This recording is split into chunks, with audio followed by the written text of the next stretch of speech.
Last December, I visited northern Greece, and a lot of people told me, Faria, why would you ever go to northern Greece? These people are maniacs. They put ketchup and mustard on their gyro instead of tzatziki. And yes, I agree with you on that. Northern Greeks are guilty of what is arguably, not arguably, the greatest crime in the history of humanity. But I'm here to tell you that northern Greece is not without its redeeming qualities. Trigona is one of them, for example, but even more than Trigona, you have in Thessaloniki this awesome place, which is the Seikilo Museum of Ancient Instruments. Now, those guys, we actually collaborated before on this channel. If you've seen this historically informed rendition of a song by Mesomidis, it was in collaboration with them. And those guys are awesome. They build ancient instruments. This lyra, for example, from ancient Greece, is one that I've used often in my music.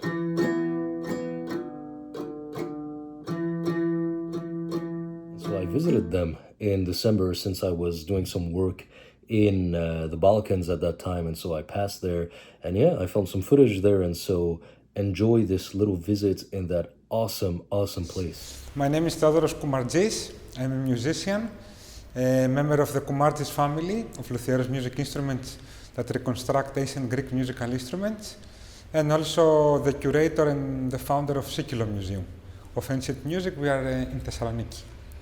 Right, so this is a museum that exhibits and reconstructs, as we can see, ancient Greek music instruments. Could you tell us how that started?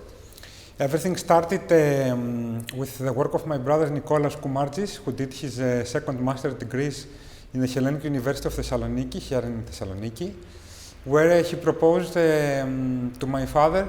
My father already built musical instruments for almost now 20 years. As a hobby. My father is veterinarian by job, so that's the way that he made his life off.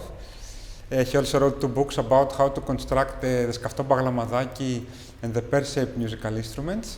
So almost 12 years ago, my brother Nikos, when he finished his master's degrees in product design, he had the idea to reconstruct, to revive ancient Greek musical instruments. That's interesting.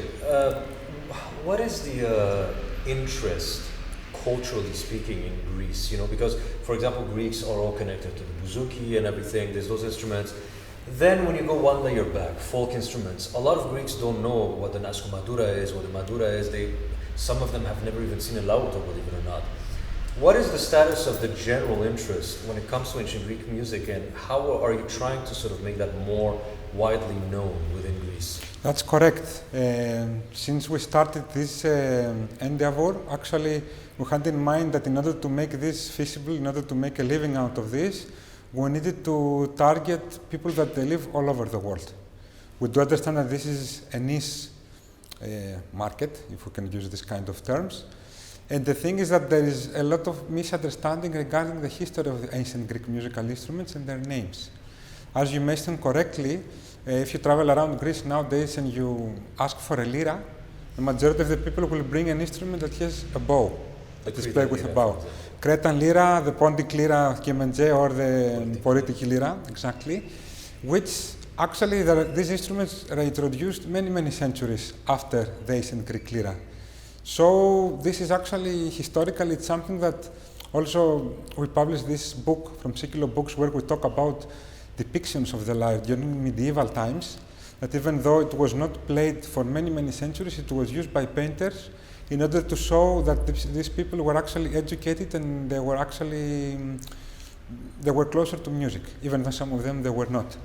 So back to your question, our idea was not to take this role of an expert, but on the other hand, to try to bridge the interest of people that they have a general interest about ancient Greek music in a way that this could be appealing.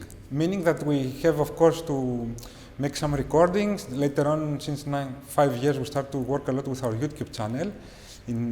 Actually, recently, we celebrate 200,000 subscribers, which is something really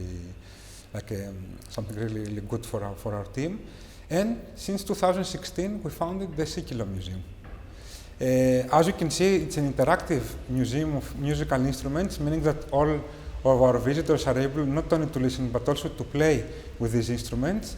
And in order to do so, we had to actually design an experience that would be able to bring more and more people from all over the world, actually.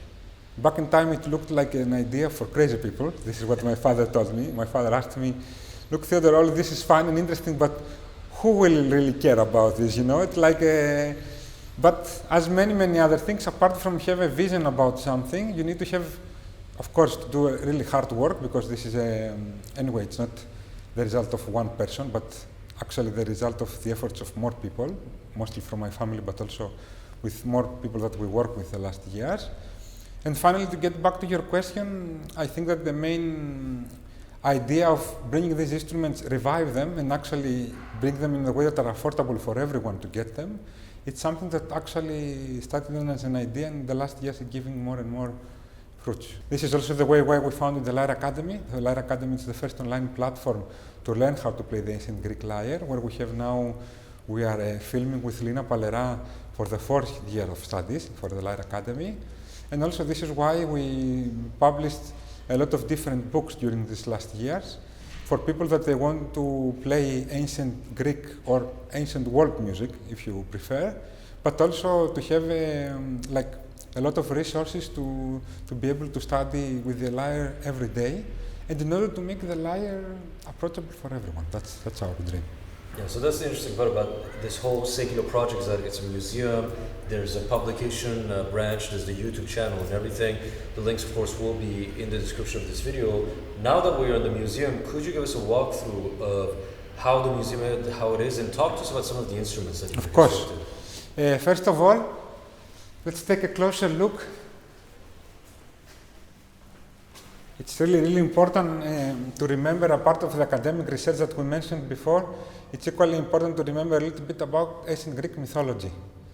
As you might already know, some people might not know, the first lyre was not constructed, was not made by god Apollo, but by his brother Hermes, who, when he was really, really young, he walked out of the cave Kylini, this is in Peloponnesus, in the south part of Greece, and he met a turtle. So he had the crazy idea to use a turtle shell as the soundbox for the first musical instrument, the first lyre, that was called Helis. Helis in ancient Greek, Helon in modern Greek, literally means a turtle. Here you can find the Homeric hymn in ancient Greek and over there in English, where Homer describes how Hermes found the animal alive, and then he took each part of the animal in order to make the first lyra. The first lyra most probably had only 3 strings, that later on became 5, and we find the number 7 that was actually somehow standardized during the 5th century BCE, even though we do know that important figures like Orpheus had a lyre with 9 strings, and of course we have depictions with lyres with more strings as well. This one has a sound box that is made from a turtle shell. Of course, this is not a real turtle shell. This is a very classic question that we got from all people. First of all, it's against the law, because turtles are actually a species that is protected by the law here in Greece. Okay. And secondly, this could be totally against our ethics. Yeah. So even if we could, we would never harm a turtle in order to use her turtle shell. That's good to know. Yes, it's good to know. We have goat skin for the soundboard, metal for the tailpiece, Chordocratis, wood for the bridge. The strings back in time were made from gut, from intestine, that we also provide them through Theodoros.com, but these ones are made from sugarcane. Yeah. These strings are designed specially for our lyres.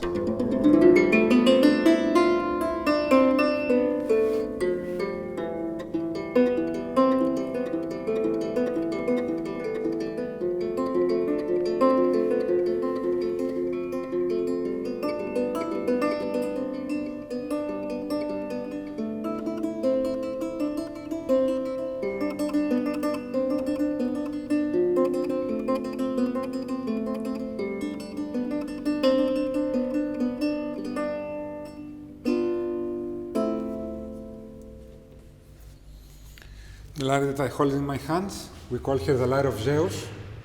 It's actually based on the idea about the materials that we use in order to reconstruct here, but at the same time, as you already know, all the instruments that we are making are meant to be played. That means that many times we have to make decisions in the favor of the musician, because of course some people are professional musicians and other people have no kind of music background. Having said that, having an instrument with more strings would actually help someone play with open strings instead of having to learn how to play the harmonics or to use the plectrum, which is a technique that needs much more time and experience. Samviki or Iamviki was an instrument that, even though it was known in ancient Greece, the name of it shows that it was not invented in Greece. Archaeologists have found an instrument with a similar shape that goes even more back in time, that comes from ancient Egypt. And of course, a modern member of this family, it's also the kora, a very important musical instrument from Senegal and Mali, from the West Africa, where instead of having only one line of strings, you have actually two. The idea of the samviki is, instead of having two braces and a yoke, it has only one brace that also works as a yoke, where all the strings are attached. And it is played you put it in front of yourself. Yes, right? you can play actually.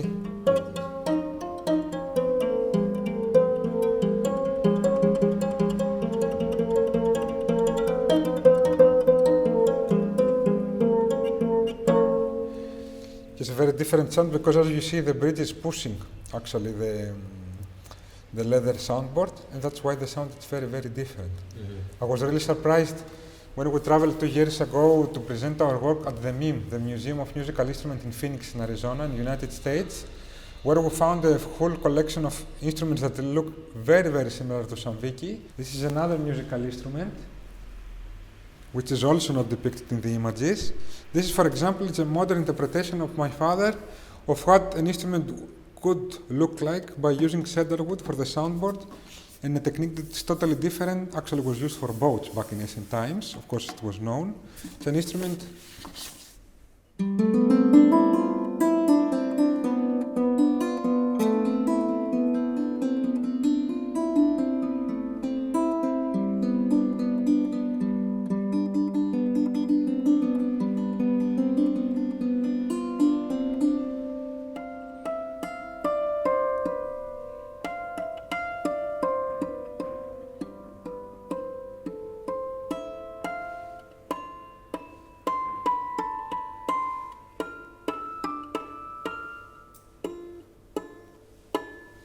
That's the harmonics, right? Yes, that's very, very interesting.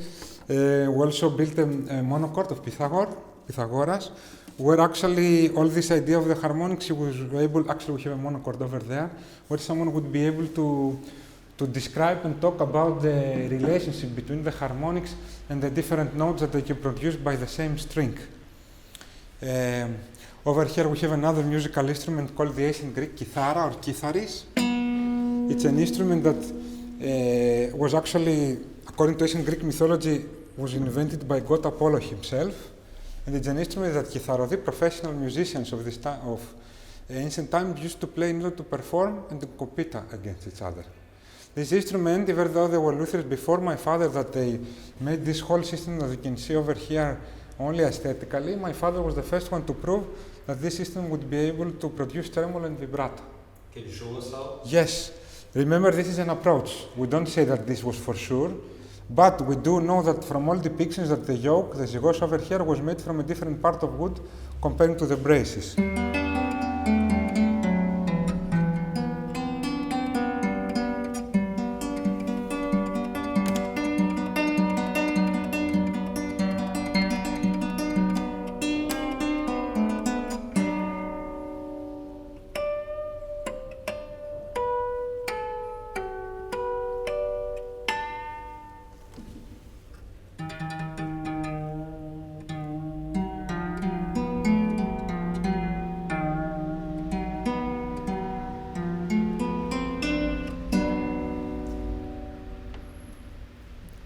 There is an amazing video of Peter Pringle, a Canadian musician, if you type Greek kithara with a K, where he talks about a former version of the kithara that we made for him, like 7 years ago.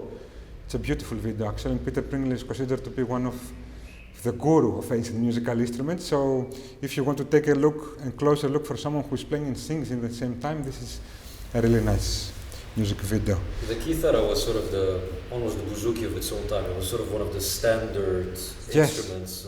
Standard, and also for the virtuosos, we would say. The lyre, the lyra, the 7-string lyra would be a basic instrument for everyone to start with, and the kithara would be an instrument for professional musicians. Right. So it was actually something really, we find a lot of depictions in all of them is about this small detail that, to be honest, I was not able to see it until my father explained this to me. And then when he first started to make the first experiments, I was shocked because all that you see here, there's nothing about the trick or something secret. It's totally applied physics. And if this is true, we talk about an instrument that is not advanced for its time, for the 5th century BC. It's advanced for our times. For now. We have those capabilities that we don't have on many modern Exactly. instruments. We have the whammy bar, for example, the electric guitar where you can move a bit the bridge to change a little bit the position. But again, you need electricity for this. For the guitar, there's no electricity. It's completely acoustic, which is crazy, actually. But this shows that sometimes the practical, it's necessary to build the instrument so that we can discover some things Exactly. that on paper we would never be able to. That's why this is not a question for an archaeologist. This is a question for a luthier and a musician. And this is something really important because we work really closely with the most important academic institutions of Thessaloniki. But in many times it's really important to remember that for questions that they have a specific topic can be answered from the people that devoted their life and their energy into it. In the same way that if I would go to a cooker and ask something about, I don't know, about the wine or how it's made, most probably it's not a winemaker, so would be able to talk about it. But if I want to really speak with someone and really understand something, I need to ask someone who is practicing something. Yeah. That's why there is this huge gap. You know, there were luthiers before my father that used to build this instrument, not a lot of them, a few, but they had this idea of instrument that would cost like a few $1,000s to buy one. This had as a result to have a very small community of people that were collectors, museums, or people that had a lot of money to get a lyra or a kithara. The main difference that started from my family is that this instrument became reachable for everyone. So anyone who could buy a classic guitar could also be able to buy a lyra. And that's why, in my opinion, it started to grow more and more a community that is not necessarily by academics, not necessarily by professional musicians, but for people who have a general interest about the subject.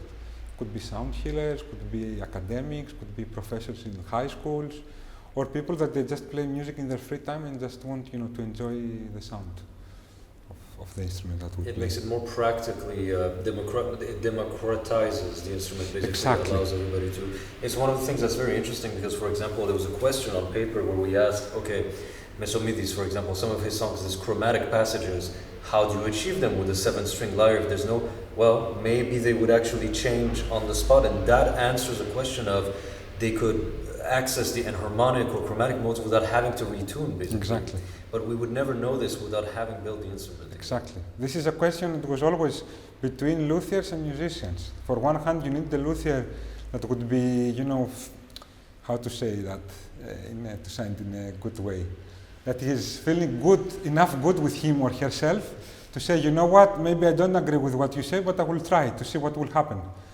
And on the other hand, you have a musician that will be able to push the luthier to go at the limits, in the idea that why don't we use this kind of strings? Why don't you use this kind of tuning pegs? Or why don't we try to change the length of vibrate the string?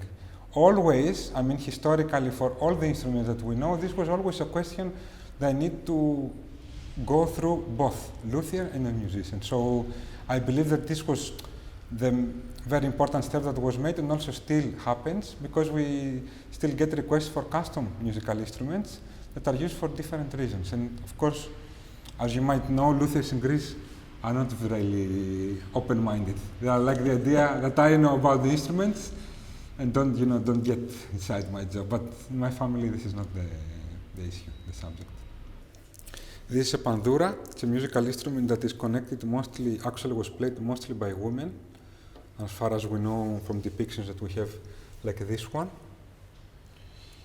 This depiction that you see about this sound box and this triagonal form, it's very, very interesting because we have different depictions, as you can imagine, of the pandura. The one pandura that I have here is the one based on the depiction that we just saw, while this one has a sound box that looks like a turtle, but is actually made from wood. Interesting. Yes. I also thought it was turtle originally. And also has a leather soundboard.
as you said, you're making them accessible because, as far as I know, probably they didn't have frets or they were fretless, but this makes it available for somebody to actually be able to access the instrument.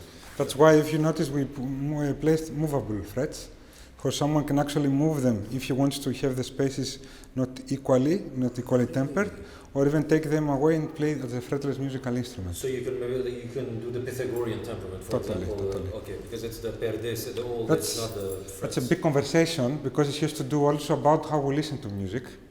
In my master degrees here in the Polytechnical School, we had this signature, it's called the lesson about φυσική και τεχνητή αντίληψη, the natural and the τεχνητός, an artificial way to listen to things.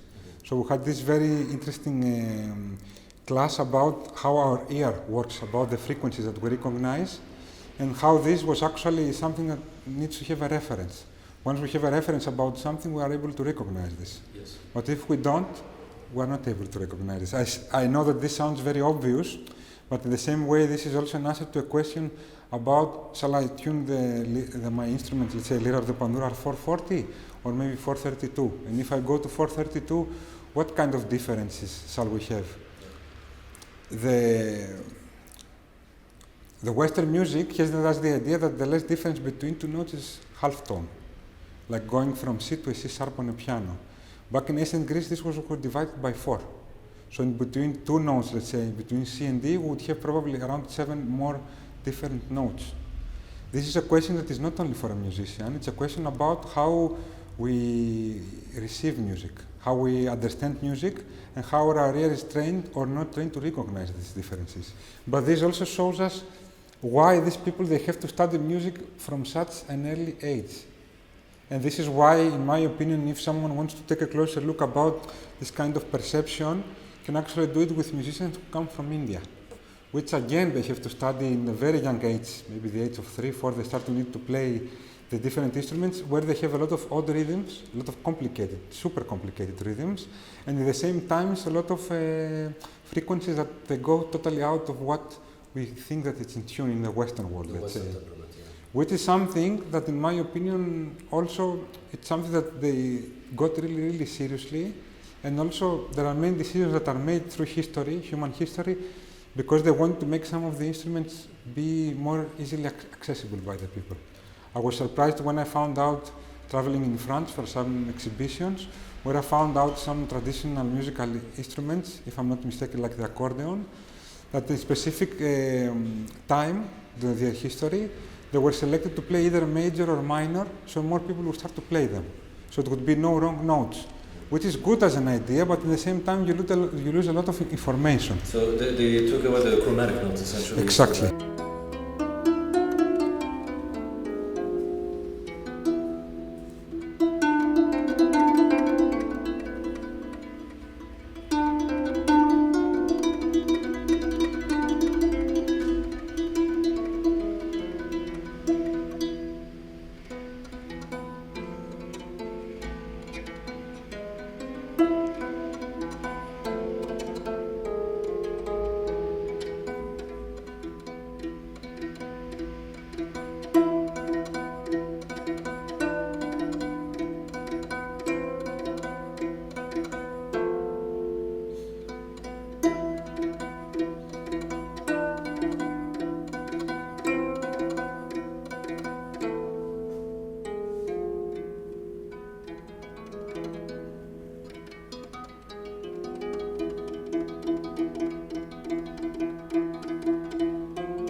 This is the lyre of Megiddo.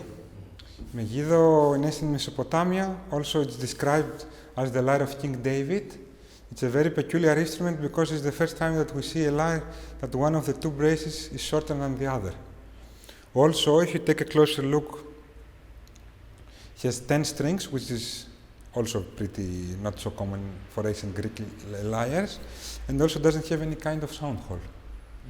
We built this instrument, he has also a cedar soundboard. We built this based on depictions that were found from this time. For me, it's very, very interesting the fact that King David was described in Psalm 93, that when he held the lyre on his hands, everything around him was full with light, which is very, very common with Apollo. Apollo was the god of music, the god of the arts, and the god of the light. And this shows us a lot about the concept of presence, the concept of approach, and the concept of being able to be present at the moment, which I think music is a lot about this. It connects memories with our past and connects also things with our feelings. For example, in ancient Greece, they talked a lot about this. And this is amazing because I believe that, of course, these people did not wake up one day and they connected the idea of healing, of a healer, God Apollo, and with music. It's something that they totally were aware of, and they were able to practice it on a daily basis. And I think this is something we should get inspired of. To have music in our everyday life, no matter what, if we're professional musicians, just by having a good interest and just by taking care of it, just like we do with our food. I think one of the great things about going into history, the arts of ancient people, is it's a lesson in humility. We realize that we don't know everything. There are some things that we've forgotten, and we are not better than old cultures on every level. There's some things in which they were wiser than us, perhaps. And that's why we need to remember this to ourselves. As we mentioned before, for example, Pythagoras and the monochord. Pythagoras, we know that he traveled for a specific part of his life to Egypt, where he actually got for the first time in contact with people that they talk about the theory of the harmonics, and when he came back, he actually built the whole system out of this. Greece has always been a place, a crossroad of different cultures and people traveling all around the world, and this is why I think that it was always a question of exchange. You would get something to take something back, and in order to do so, you need to get out of your comfort zone. This is why many times people ask me, you know what, you are Greek, you know better than us, etc. No, I don't really agree with this opinion. I think that everyone who has an interest about the Greek language or about the Greek music or about ancient Greek musical instruments can find many ways to support the efforts that are done in order to actually preserve this very, very important culture in many different ways. This is the most ancient string depicted musical instrument in the human history. Actually comes from ancient Mesopotamia, and it's very, very interesting for two reasons. First of all, for the bullhead, which is actually a symbol of fertility that, of course, later on was used by the Minoan culture and much later from the Spaniards. But also the tuning system that you can see over here, the colopes, where you don't have the tuning pegs that we know that were used, if I'm not mistaken, from the 8th century BC. With colopes, you can actually are able to go one way or the other in order to tune or untune the instrument. And of course, there are some other projects that we're not going to show now that you're still working on. So the interesting thing is that it's always continuing. It's always never stops actually. Now we developed an augmented reality application for some of the musical instruments that we created in our workshop. That hopefully the next year, 2026, we are going to announce, so it will be available for everyone to download. And now we are working with an hydraulis. It's actually for a project for church musical instruments, because it's the grandfather of the organ instrument that is used in all Catholic churches.